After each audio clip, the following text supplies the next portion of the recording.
ज्यादा चिंता बीमार कर देगी। Buddhist story on overthinking, Gautam Buddha story. किसी ने सही कहा है कि चिंता चिता के समान होती है। चिंता एक मानसिक स्थिति है जो अत्यधिक सोच और नकारात्मक परिणामों के डर से उत्पन्न होती है। यह हमारी नींद, भूख और सोचने समझने की क्षमता को प्रभावित करती है। चिता शरीर को जलाने के लिए इस्तेमाल होती है, जो मृत्यु के बाद शरीर को समाप्त कर देती है। चिता का असर शरीर पर होता है, जबकि चिंता हमारे जीवित रहते जीवन को प्रभावित करती है। चिंता से हमारा मन और शरीर दोनों कमजोर होते हैं, इसलिए हमें चिंता से बचना चाहिए और सकारात्मक सोच अपनानी चाहिए। आइए हम चिंता को एक कहानी की मदद से समझते हैं। एक गांव में एक किसान था जिसे एक बहुत ही बुरी आदत लग चुकी थी, और वह आदत थी बेवजह चिंता करने की। वो हर समय किसी न किसी चीज की चिंता करता ही रहता। वो हर समय सोचता रहता कि कहीं मेरे साथ कुछ गलत ना हो जाए, जबकि उसकी जिंदगी में अभी तक सब कुछ ठीक ही चल रहा था। उसके पास एक छोटा सा खेत था जिसमें अच्छी खासी फसल हो जाती थी। खेती करने के लिए उसके पास 2 बैलगाड़ियां थीं और एक अच्छा सा घर था, एक पत्नी और 2 प्यारे बच्चे थे।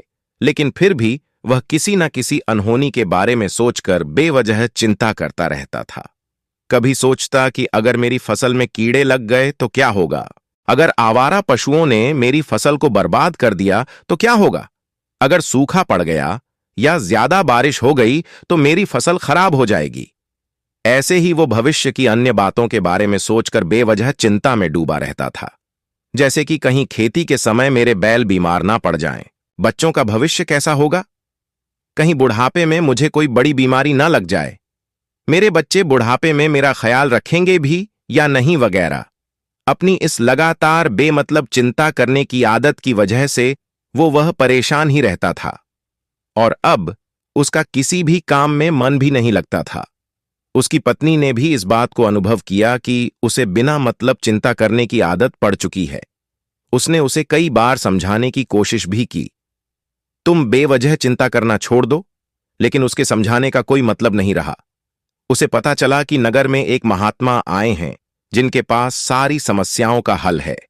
फिर एक दिन वह बौद्ध भिक्षु के आश्रम में पहुंची। बौद्ध भिक्षु बहुत ही बुद्धिमान और ज्ञानी व्यक्ति थे। किसान और उसकी पत्नी ने अपनी सारी समस्याएं बौद्ध भिक्षुओं के समक्ष रख दी। किसान ने कहा, महात्मा, मैं हर समय किसी न किसी बात की चिंता करता ही रहता हूं। मैं ज्यादातर उन बुरी चीजों के बारे में सोचकर चिंतित होता रहता हूं जो अभी तक मेरे साथ हुई भी नहीं। किसान की समस्या को पूरे ध्यान से सुनने के बाद बौद्ध भिक्षु ने कहा, ठीक है, तुम दोनों कल सुबह आना और फिर मैं तुम्हें तुम्हारी समस्या का समाधान बता दूंगा।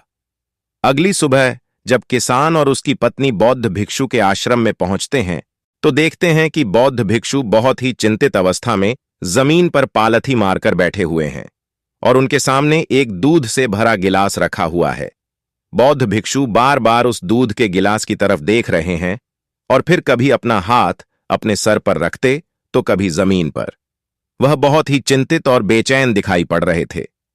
यह देखकर किसान ने पूछा, महात्मा, आप इतने परेशान क्यों लग रहे हैं? आपके समक्ष दूध रखा है, आप इसे पी क्यों नहीं लेते? महात्मा बोले, मुझे चिंता हो रही है कि कहीं इस दूध को बिल्ली ना पी जाए, या फिर मैं कहीं जाऊं तो क्या पता या दूध कहीं गिर जाए। मैं दूध को पीना तो चाहता हूं, लेकिन मेरा अभी मन नहीं है।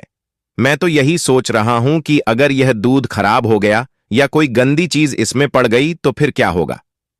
इतना सुनकर किसान जोर जोर से हंसने लगा। किसान ने हंसते हुए कहा, इसमें इतनी चिंता करने वाली कौन सी बात है? यह दूध ही तो है। अगर इसे बिल्ली ने गिरा दिया या ये खराब हो गया या फिर किसी ने इसे पी लिया तो क्या हो गया? ये आपको दोबारा मिल जाएगा, और वैसे भी आपका चिंता करना बेकार है, क्योंकि अब भी इसे बिल्ली ने गिराया नहीं है और ना ही यह खराब हुआ है और ना ही अभी इसे किसी ने पिया है, और हो सकता है कि भविष्य में ऐसा हो भी ना। किसान के मुंह से यह बात सुनकर बौद्ध भिक्षु मुस्कुराए और बोले, मैं भी तो तुम्हें यही समझाने का प्रयास कर रहा हूं कि भविष्य की उन घटनाओं की चिंता करना व्यर्थ है जो अब भी हमारे साथ हुई ही नहीं, और बहुत बड़ी संभावना है कि वो कभी होगी भी नहीं।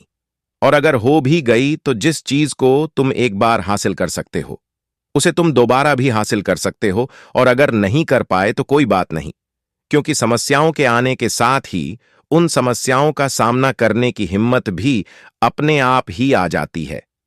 ये बात सुनने के बाद किसान को लगा जैसे किसी ने उसके गाल पर एक थप्पड़ मारकर उसे नींद से जगा दिया हो। उसे महसूस हुआ कि वो भी तो यही गलती कर रहा है। वो भी तो भविष्य की उन घटनाओं के बारे में सोचकर चिंतित हो रहा था जो अभी तक घटी ही नहीं और शायद कभी घटेगी भी नहीं। और फिर वह बौद्ध भिक्षु के चरणों में गिर गया और कहने लगा, इतनी आसानी से मुझे मेरी गलती का एहसास करवाने के लिए आपका बहुत बहुत धन्यवाद, और मैं आज से पूरा प्रयास करूंगा। मैं बेवजह चिंता करना बंद कर दूंगा। जापान में एक लोकप्रिय कहावत है, अगर तुम चल रहे हो तो सिर्फ चलो, अगर तुम खा रहे हो तो सिर्फ खाओ, लेकिन एक समय में सिर्फ एक ही काम करो, चिंता न करो। इस लोकप्रिय कहावत के अर्थ ने मुझे हैरान कर दिया था, और सच कहूं तो मुझे ऐसा लगता है कि कहावत के अर्थ में ही वो राज छुपा है जिसे अगर किसी ने अच्छे से समझ लिया और अपने जीवन में उतार लिया तो वो चिंता के बंधन से ही हमेशा हमेशा के लिए मुक्त हो जाएगा। इस कहावत के अर्थ के बारे में हम आगे बात करेंगे, लेकिन उससे पहले देखते हैं कि हमारे दिमाग में इस तरह के विचार ज्यादा चल रहे होते हैं। पहला विचार, क्या मैंने यह काम सही से किया? दूसरा, क्या मैं इसे और बेहतर कर सकता था? तीसरा, इसका परिणाम क्या होगा? और चौथा, लोग मेरे और मेरे काम के बारे में क्या सोच रहे होंगे?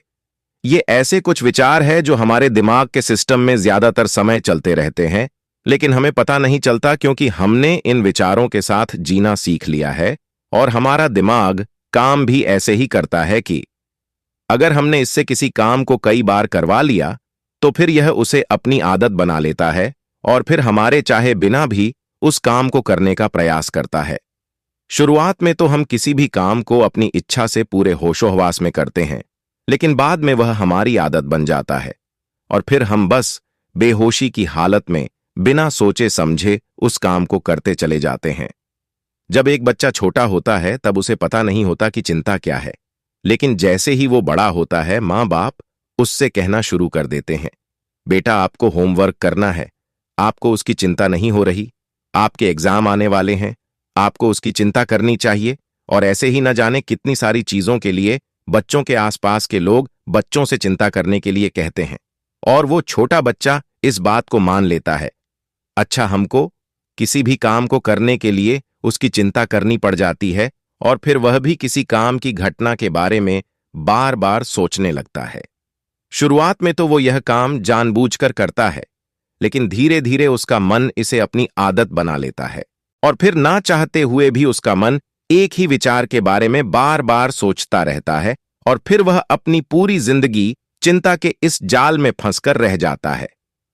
लेकिन अब प्रश्न यह उठता है कि इसका समाधान क्या है? तो इसका समाधान है ऊपर बताई गई जिन कहावतों का अर्थ यानी जागरूकता। हमें अपने विचारों के प्रति जागरूक होना पड़ेगा। हमें थोड़ी देर रुककर इस बात पर ध्यान देना होगा कि कहीं हम ना चाहते हुए भी एक ही घटना के बारे में तो बार बार नहीं सोच रहे हैं। हमें पूरी जागरूकता के साथ यह देखने का प्रयास करना होगा कि पूरे दिन हमारे अंदर किस तरह के विचार उठते रहते हैं। अब आप पूछ सकते हैं, केवल जागरूकता क्या करेगी? मैं कहता हूं, यह काफी है। मन को शांत करने के लिए, मन को अपने स्वभाव का एहसास कराने के लिए पर्याप्त है। और जीवन में जागरूकता लाने का सबसे आसान तरीका है ध्यान करना। ध्यान करने के दौरान अपने विचारों पर ध्यान देना, और जब आप पूरी जागरूकता के साथ अपने विचारों पर ध्यान देना शुरू कर देंगे, तब आप पाएंगे कि आपके मन में चलने वाले गैर जरूरी विचार एक एक करके अपने आप ही गायब होना शुरू हो जाएंगे और फिर आप एक आनंदित और शांत जीवन का अनुभव कर पाएंगे। दोस्तों, आज की यह कहानी आपको कैसी लगी और इस कहानी से आपको और क्या सीखने को मिला? कृपया यह हमें कमेंट करके बताएं। साथ ही अगर आपको यह कहानी पसंद आई और ये आपके लिए उपयोगी लगी हो तो इस वीडियो को लाइक और हमारे YouTube चैनल को सब्सक्राइब कर दीजिए और इस कहानी को अपने दोस्तों के साथ जरूर शेयर करें। अपना कीमती समय इस वीडियो को देने के लिए धन्यवाद।